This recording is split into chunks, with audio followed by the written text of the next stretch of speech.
Baik, perkenalkan nama saya Haika Dewi Rasano, NIM 101 dari kelas A3. Di sini saya mendapatkan proyek co-working space dari perancangan ruang dalam. Untuk tema dan konsep yang saya gunakan, yaitu konsep dasar perancangan ini ialah transformasi, yaitu perwujudan bentuk atau wujud yang lama ke bentuk yang lain melalui proses penambahan, penggabungan, dan pengurangan. Penerapan dalam perancangan yaitu menggunakan langkah-langkah perubahan wujud dengan perpaduan teknologi atau dirangkai dalam satu sistem yang disebut Smart Building System. Di sini ada beberapa kebutuhan dan jenis program ruang. Yang pertama, satu ruang kerja, kantor sewa, WC toilet, studio, kantor pribadi, lobby, dan kantin. Dan jenis kegiatan pada ruang-ruang tersebut. Ruang kerja bersama, jenis kegiatan, bekerja bersama atau kolaborasi. Kantor sewa, kegiatan seminar, WC atau toilet, buang air besar atau kecil, studio untuk rapat, kantor pribadi, ruang kerja atau pusat operasional, lobby menerima tamu, kantin tempat istirahat atau makan, dengan jumlah ruang 1, kantor sewa, ruang kerja bersama dengan jumlah ruang 1 dan besaran ruang 102 meter persegi. Kantor sewa dengan jumlah ruang 1 dan luas 24 meter persegi. WC atau toilet dengan jumlah ruang 2, besaran ruang 20 meter persegi. Studio jumlah ruang 1, besar ruang 20 meter persegi.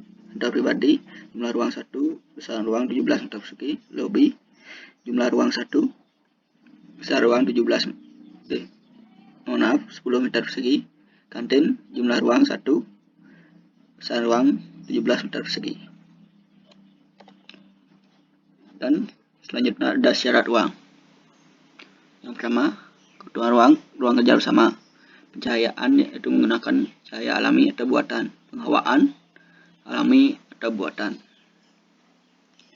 Yang kedua ada kantor sewa, pencahayaan alami dan atau buatan. Penghawaan alami dan atau buatan dengan tata suara audio. WC atau toilet, pencahayaan alami dan atau buatan. Penghawaan alami dan atau buatan dengan tata suara audio. Kantor pribadi, pencahayaan alami dan atau buatan, penghawaan alami dan atau buatan. Lobby, pencahayaan alami dan atau buatan, penghawaan alami. Kenapa penghawaan alami saja? Karena lobby terletak di dekat dengan lingkungan terbuka. Kantin, pencahayaan alami dan buatan, penghawaan alami dan buatan. Parkir alami, penghawaan alami karena tempatnya area terbuka. Sistem interior, untuk sistem penghawaan pada perancangan hal ini menggunakan satu jenis saja, yaitu buatan dengan AC yang berada di kantor sewa, area co-working dikarenakan di aktivitas tersebut padat, dan sistem pencahayaan menggunakan dua jenis, yaitu alami dan buatan.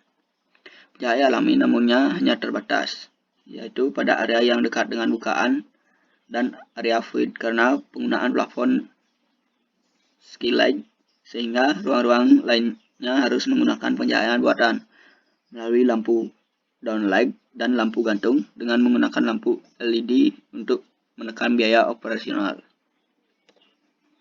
Dan berikut sifat ruang. Yang pertama yang merah yaitu publik, yang kuning semi private, dan yang hijau private. Sifat ruang WC atau toilet dengan sifat semi private. Kantor sewa yaitu semi private, studio private, ruang kerja bersama publik, kantin publik, lobby publik, dan kantor pribadi sifatnya semi private. Dan saya lupa juga untuk parkir publik semi private. Sirkulasi untuk customer, sirkulasinya masuk dari pintu depan menuju ke area co-working dan menuju ke studio, dan ada juga ke kantor sewa, toilet, atau kantin. Untuk staff, masuk dari pintu depan menuju co-working, kantor pribadi, kantin, dan toilet.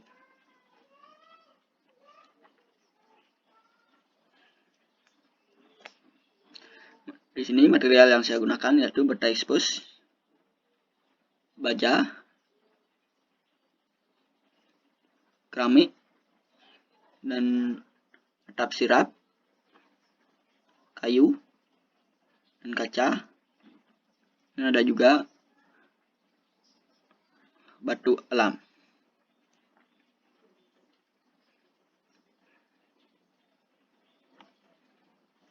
Di sini bata expose yang digunakan itu pada di depan atau di belakang bangunan, dan kaca digunakan pada bukaan atau jendela untuk pencahayaan alami.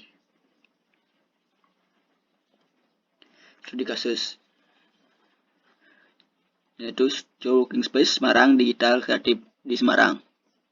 Co-working space bagi freelancer dan pengusaha muda memiliki fungsi utama yaitu sebagai kantor sewa dan layani vakansi kerja serta tempat kerja yang kreatif.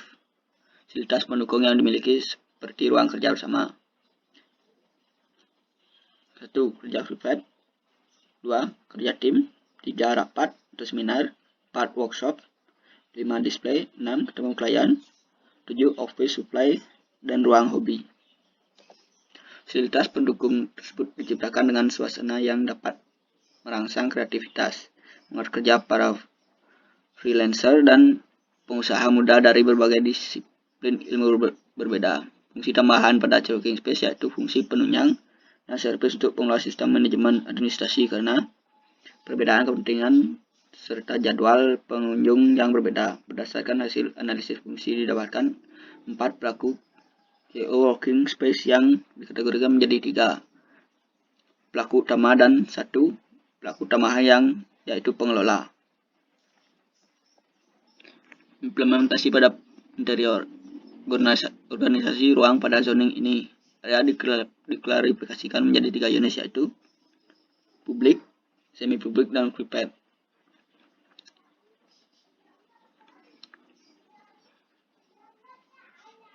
Untuk publik yaitu lobby, semi private ruang meeting, area co-working space ruang bersantai, clean station, dan service toilet dan party. Dan dari 3 alternatif yang sudah dibuat, dipilih alternatif nomor 3 berdasarkan pertimbangan kemudahan akses atau sirkulasi.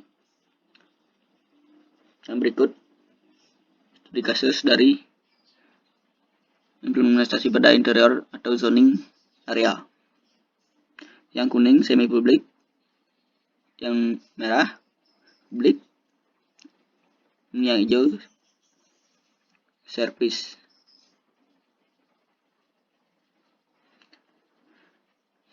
Kemudian untuk akses sirkulasi dibedakan menjadi 4, yakni akses sirkulasi untuk staf pegawai, pengguna yang datang untuk event hanya perlu menggunakan meeting room atau event space, pengguna yang datang bersama dan datang sendiri, akses pertama keluar dan masuk melalui 1 pintu yang sama. Dan berikut adalah gambar dari sirkulasi. Studi kasusnya. Sistem interior. Untuk pada studi kasus ini, sistem interiornya penghawaan pada perancang kali ini menggunakan 1 jenis yaitu buatan AC split floor standing AC dan exhaust fan. Dikarenakan minimnya bukaan yang disebabkan karena bangunan berbentuk ruko sehingga bukaan hanya terdapat pada bagian depan. Sistem pencahayaan juga menggunakan 2 jenis yaitu alami dan buatan.